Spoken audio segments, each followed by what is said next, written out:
Goeie. Ik ben Rob Valtin. Ik kom uit Zwitserland en ik ben al 27 jaar in Amsterdam. Op mijn 20ste ben ik verhuisd naar Amsterdam om te studeren.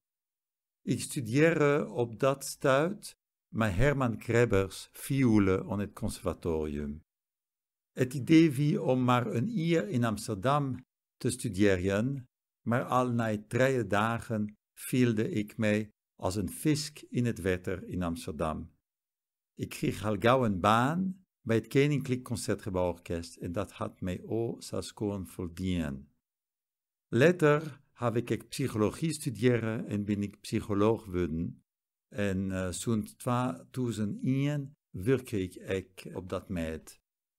Ik ga eens neer in Friesland wennen. Hoe ben ik bij het Fries kwam en bij Friesland kwam?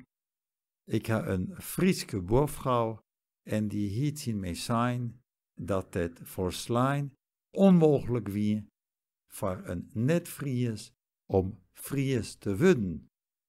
En al helemaal voor een die uit Zwitserland komt.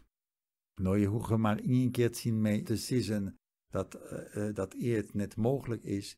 En dan wil ik alleen nog maar 1 ding. Dat is dat ding.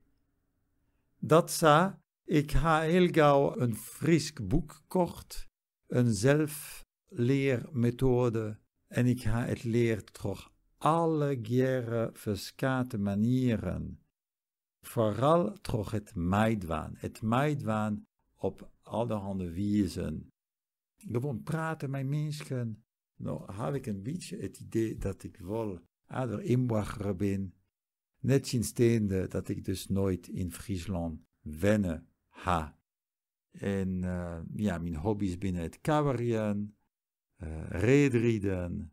Ik had de Alverstijdentocht op rieden in het eer dat de tocht krekt net teruggieën. Ik houd van muziek. Ik speel je trompet. En ik houd van het leren. Nou, mensen, ontjen.